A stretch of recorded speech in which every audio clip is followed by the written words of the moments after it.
today I am going to tell you a story.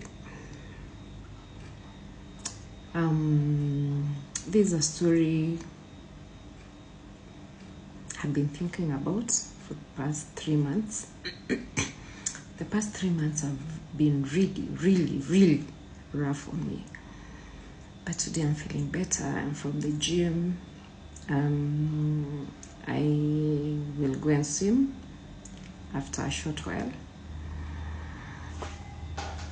I'm going to tell you this story because it reminded me of where I'm coming from and why there is nothing so big that I am not able to overcome.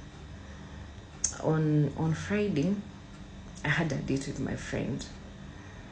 This is a friend I met at Kenya School of Government when we were doing our senior managers course, and she used to call me one-stop shop.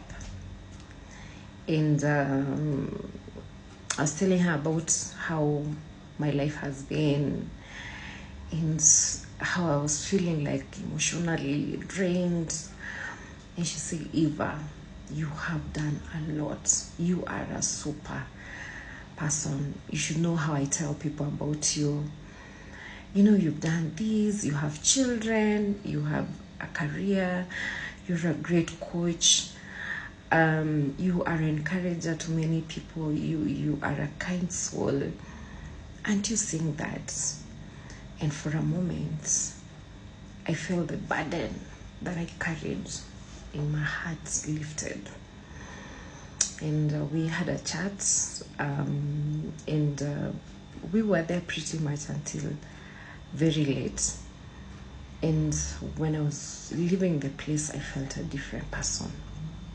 One of the stories that kept on ringing as I came back to the house was one day when I was about 10 years old. Got home and my mother was not there. It was not out of the norm. It was something that had happened, but at this time it felt different. There was nothing to eat, to cook, nothing. You know, the place just looked unkept. And by good luck, my mother had taught us how to, think very quickly and solution focused. And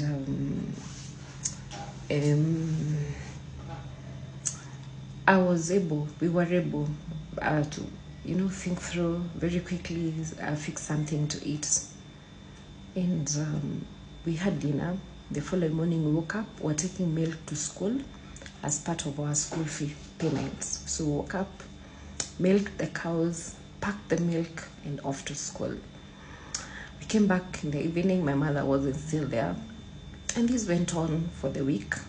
Over the weekend, our farm had vegetables. My mother was extremely hardworking. So she had planted vegetables. So we thought through, and I was sent to the market to sell the vegetables. And I sold and, bought food for the week and our requirements for the week. I didn't know that this was to go on for 1 month in the second month. And this went on, and we moved on with our lives. At times, we would run out of food, and I would go to my grandparents to get, supplements here and there, And this is the time I'm learning that my mother is in hospital, and I'm thinking, why is my mother in hospital, for that long? What is she doing? What really happened to my mother? And after the second month, one day after school, we found my mother at home, and we were happy, It was just, this joy, yeah? But unfortunately, there was nothing to it. She had a baby. And I kept on thinking, okay, we were told babies were bought. Okay. Where was she in hospital for that long to buy a baby, But, after a while, within the week, things were really tough. We had depleted everything in the farm.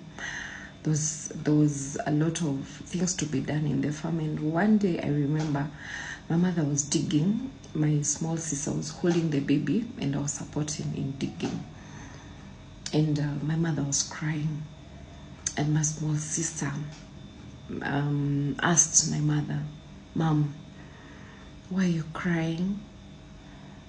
And my small sister asked, "Are you hungry?" My mother couldn't answer. And my small sister said, "Don't worry, I know your God will come through for you." And my mother cried, and this broke my heart. And I promised to work hard to see my family out of this situation. After, I don't even think 10 minutes were over after that talk, the conversation from my small sister. And my grandfather came, and he came, brought goodies, brought porridge, maize, beans, cooking oil, sugar. He brought us everything that we needed, and we had food, a lot of food for a while until my mother was able to recover, And when my grandfather came in, he said, "Why is the baby crying? Why are you making me cry?" Because my brother was named after my grandfather. And this was a joyous moment.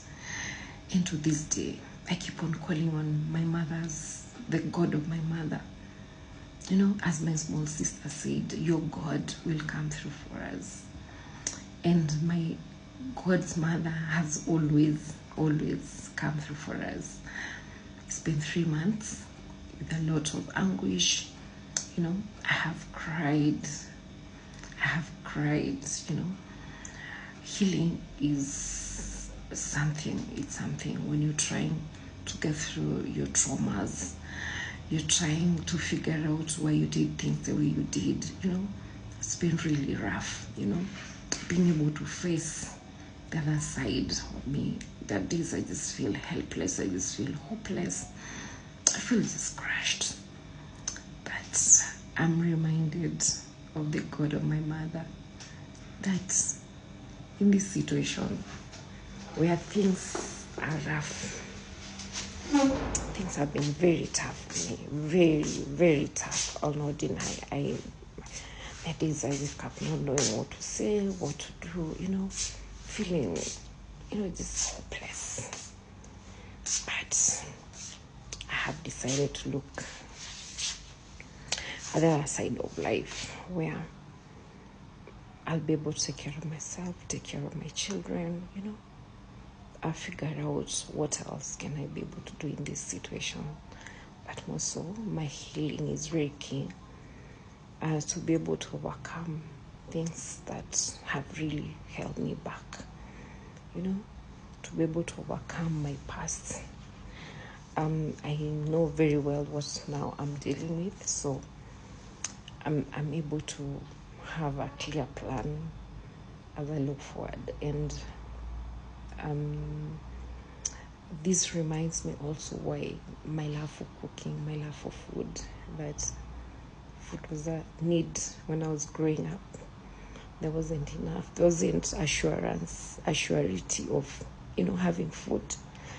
And that's why every moment I find fun in cooking, but of late, it's still not fun. So I'm hanging on there.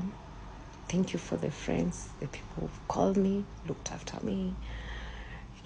I am forever grateful, and I know this too will pass.